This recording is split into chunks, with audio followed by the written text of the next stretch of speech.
Hello there everyone and welcome back to more Sonic Rush for the DS. In this part we're going to be going through Hypno Circus. I think that's the name of the place, or it might be the name of the song.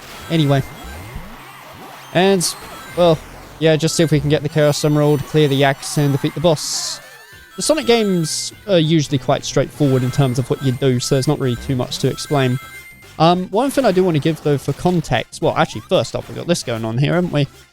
Yeah, there are rooms in this game where you have to kill a certain amount of enemies in order to progress. They don't take too long, but they do somewhat slow down the pace a little bit. They're not hugely necessary.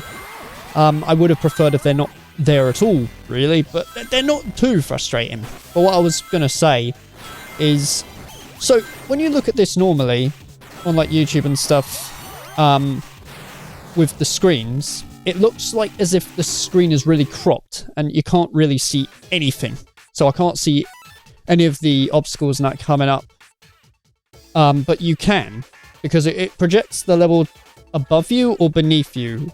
So see it as if like you're looking at it on like a phone, if you will, where you got like a top bit and a bottom bit. That's how I'm able to see things coming up. I'll kind of demonstrate what I'm on about later when I get to it. But for now, we're in like the third special stage. I was going to say the second. Don't know why. It just gave me vibes of like second for some reason. Well, like 150 rings is required. The difficulty on these picks up a bit also later on throughout the game. Like much later on. But to start with, it's pretty cushy most of the time anyway. And I believe this made a return also in Sonic the Hedgehog Episode 2, which is a game I have not actually played myself, but I know about it because I did see like an LP, so I do know at least what it features. I don't know how it controls or what it feels like. I'm yet to experience that myself, but I know that they brought back their special stages for that one. I mean, I suppose it makes sense considering the fact that Sonic 4 Episode 1 had the special stages also from like Sonic 1 where it was like a maze that you bounced through. And if anything, from what I remember, in Sonic 4 Episode 1 the special stages were a bit more doable compared to the Mega Drive one. A lot of people don't really like Sonic the Hedgehog 4 though, because of the physics not being like the Mega Drive days and what have you. It's been ages since I played Sonic 4 Episode 1, so I probably need to do that at some point to see what I truly think of it, to be honest. But yeah, I don't really have any verdict at all when it comes to Episode 2. I remember wanting it also back then, but I wasn't able to get it because I didn't have an Xbox 360 or a PS3 or even like a powerful enough PC back then. Because all I had was like a Wii and stuff. I was more of like a Nintendo dude, like growing up also in like my teenage years. But before that, when I was like a little kid and what have you. Yeah, I was mainly Sony. So like PlayStation 2, and you know what, that was it.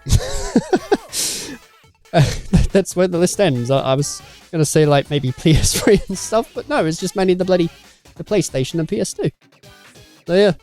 Anyway, there you go. There's like the third Chaos Emerald for this, which is yellow or gold. One of them anyway. I've always been absolutely crap with colours. Like, I'm fine also with the primary, it's just the secondary and stuff is where it gets so bloody confusing for me, you know? But anyway, yeah, like the screen crop of this does make it look like, you know, how are you supposed to tell what's coming up? Hey, trust me, when you play this yourself on the DS, you can kind of sort of understand. And because on the DS, there's like this gap between the two screens, it means that things are in alignment. Because I found that before, whenever I streamed this in the past, where I just put the two screens literally together, one on top of the other, everything just looked really out of place. Like, not properly in center or anything like that, just it looked a bit jarring. There needs to be like some form of gap, so that then things just look a bit more nicer. Oh, something you'll probably find me doing, in fact you might have even caught on to it in like Episode 1. But I have a habit whenever I play games and that to press buttons in time to the music. I don't know why, you don't have to, it's just what I've always done. It could be because I really like rhythm games and I tried to just sort of do that to make it more casual. Like as you see there, I'm just like pressing the down button in time to the soundtrack to Hypno Circus. Actually, come on to think about it, I think this place is called Mirage Road. I don't know. I refer to the levels usually as like how they sound in the soundtrack. Oh yeah, something weird happened there as well. The reason why my speed just suddenly cut out, I don't know. Something's going on with my D-pad on my 3DS capture card. Yeah, I suppose there's nothing I should point out as well. If, for those who don't really know, this game is being captured like natively. I'm playing this on the Sonic Rush cartridge. It'll be the PAL version. I don't think it'll make much difference though of the NTSC. And yeah, I'm capturing it on a 3DS capture card. Well, when I play it in the original resolution and stuff, that's how I managed to get it to look like this or so. I think it looks quite alright, to be honest. It's super useful though for the special stages because well, there's a mate of mine, right, called One More Sheep. He did a stream of Sonic Rush one time, done like a whole bloody Sonic marathon actually. And when it came to like the special stages, he actually had to slow the game down because he was using a mouse or so on an emulator to play it.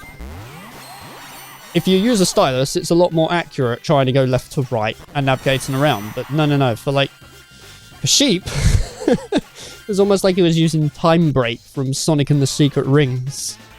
Especially for like Special Stage 7. But because I'm playing this on DS hardware, it doesn't happen. That's pretty cool. I was also keen to actually use the bloody capture device because I've had it since like 2020, I want to say. Was it 2020? Some year or rather. I've had it and I haven't done a single bloody LP with it. So I'm like, well, you know what? Time to rectify that. After Crash Bandicoot. Although that wasn't like the sole reason why I chose to do this. It was just literally because I was like, well, I've finished this game recently. I've always wanted to do this game for many, many years. And here I am now doing it. So, there you go, really. I do like the aesthetics and stuff for this place, though. It seems quite similar, really, coming to think of it, to Sandopolis Zone, I think it is, in Sonic and Knuckles. Well, Sonic the Hedgehog 3 and Knuckles.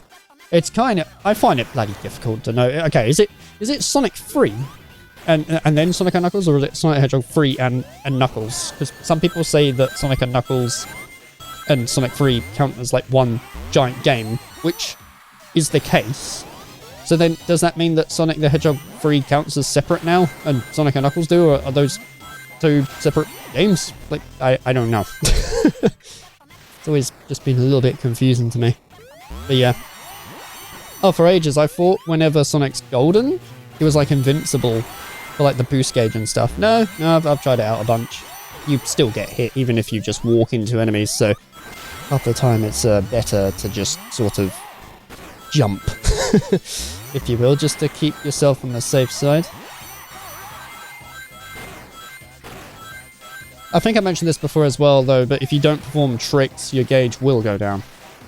And that's what keeps you going. I think if you play Sonic Rush without boosting, I don't think you're really going to get very far. I'm pretty sure this game encourages you to boost pretty much all the time. I mean, hence, you know, the rush in the title, if you will. I'll probably cover Sonic Rush Adventure as well at some point, because, yeah, it was a sequel to this game. It came out in, like, 2007. I got it from Woolworths. Anyone remember Woolworths? I mean, I do. But yeah, it takes place on, like, well, I don't want to spoil too much. I'll just say it's like a different gameplay style with this. It's got a similar engine, but it has a bit more thrown into it. So I'll probably cover that at some point, if you will. Oh yeah, there's another one of those special stage propeller thingamajiggies you can swing on. I swear I'm changing the name for them in every bloody episode. Oh, I'm going to have to, like, look it up in the manual at some point to figure out what the freaking hell they're called, you know? Anyway, yeah. So this part changes into, like, a sort of a 3D-ish bit. Yeah, where this time I can move up and down, as well as left and right, so helps out. But see, on this part, I'm pretty sure it's the bottom screen that this is on, and then on the top, you can actually see if it's going to be a rock or an enemy. That's how I'm able to tell and gauge. But here, it just looks like I've got fucking reflexes like mad. That's not the case at all, I can assure you that. Like, my goodness. Oh, those are witch enemies. I just realized they literally look quite similar to, what's it, the one in Sonic Heroes. Yeah, I think it was one in Sonic Heroes. It's like when you get to hang castle and stuff. Yeah, that's what they give me vibes of anyway. I've had times in the past where it's difficult to dodge some of those rocks. But, I don't know, I just find that if you pay attention to the top screen, you're pretty much all golden to get through. Oh, the lyrics in the background for this song. Yeah, people can't really decipher what the bloody hell the vocalist is saying. I still can't, but apparently for the samples, it's not much to it, really. It's just, well, some people hear it as like taco and wheat. I mean, I agree, I hear taco and wheat as well, but no, it's literally just it's a spliced up rap from like a sample CD. So that was an S rank. Really, with that shocking ending. I didn't even like boost through the bloody ring. The fuck? That was like the most boring ending ever. Apparently it's S rank tier, so go figure that one out. Anyway, yeah, Mirage Road, that's the bloody name, of course. Yeah, it's not Ethno fucking Circus. Like, what? Oh, this boss fight's pretty unique, though. I feel like I'm the only sod in the world, though, who finds humour out of it, because if you hit it back, this happens. I don't know why, but that always just makes me, like, laugh like mad. I think it's the fact that when it hits it, it just tumbles. He doesn't just fall over. He does, like, about fucking 5 front flips. It's just... I don't know. I even done that on the stream. But yeah. The tactic for this one, though, is, yeah. The ball is spiky. Don't hit it when it's spiky. Hit it when it's not spiky. It does change up in places. You'll see what I mean when we get to it. Or so this boss fight is also a good example for the thing that I talked about. I believe it was in episode 2, where I said about the spin dash thing that gives you a bit of a boost after you jump. I don't know exactly when we get to it, but we will do at some point. Yep, there we go. There's another hit. I know it's probably not too important to show Tails at the right screen, but I kind of think it adds to the charm, because then you see Tails cheering him on and stuff, you know? Oh, here it is, right here. Yeah, check this out. He cannot get me at all. I don't even have to stop or do anything. I just have to keep on running. Again, I don't know how I figured it out. I must have just been bored one time as a kid, just played around. I spin dashed and jumped and suddenly made the greatest discovery ever. So, well, fancy that. The maximum life counter that you can get up to, oh yeah, he changes it up here as well, is 9. It doesn't go any higher than that. And at times that can get a bit confusing, because like, it says 9, but when you collect more lives above 9, it doesn't go down. So there's a point of this where I'm like, even though I keep dying and stuff, my life counter still stays the same. So it's a mystery, an absolute mystery how many lives I got.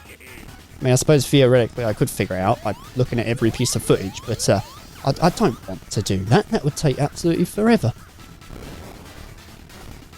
First time he jumped, though, it did like sort of catch me off guard. I mean, of course it would do. The bosses do that, don't they? And I think it's whenever you have like 2 hits left is when the music suddenly speeds up.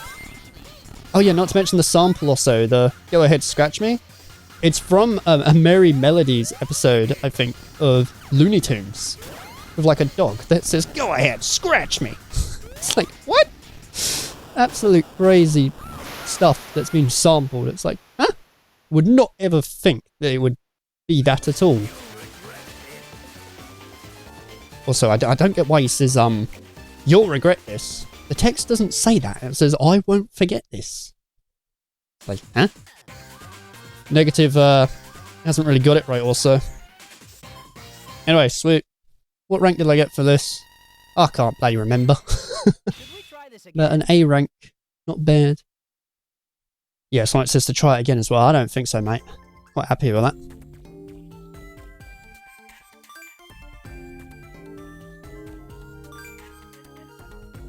More info. I don't usually pay attention to the cutscenes while I'm playing the game. So here I am now actually reading it properly. I don't have to worry. Oh yeah, Cream's house, of course. And it is vanilla. Vanilla. Bloody hell. Pretty sure Vanilla's first appearance was in Sonic Advance 3.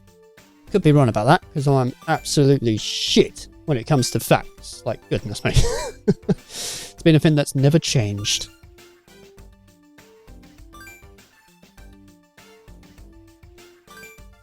Oh yeah, this is the part also where like Blaze's thing will come into play, but I'd rather cover Blaze's story after I'm done with Sonic's. So I'll cover that at a later date, if you will. Yeah, they sure are. Sure are. Sonic's always on the go. I mean, he is the fastest thing alive. What do you fucking hell did you expect? Anyway, I guess I was just showing off the map here just so you can scroll past. And that'll do it for this episode. So in the next one, we'll be going on to Night Carnival. See you then, and take care.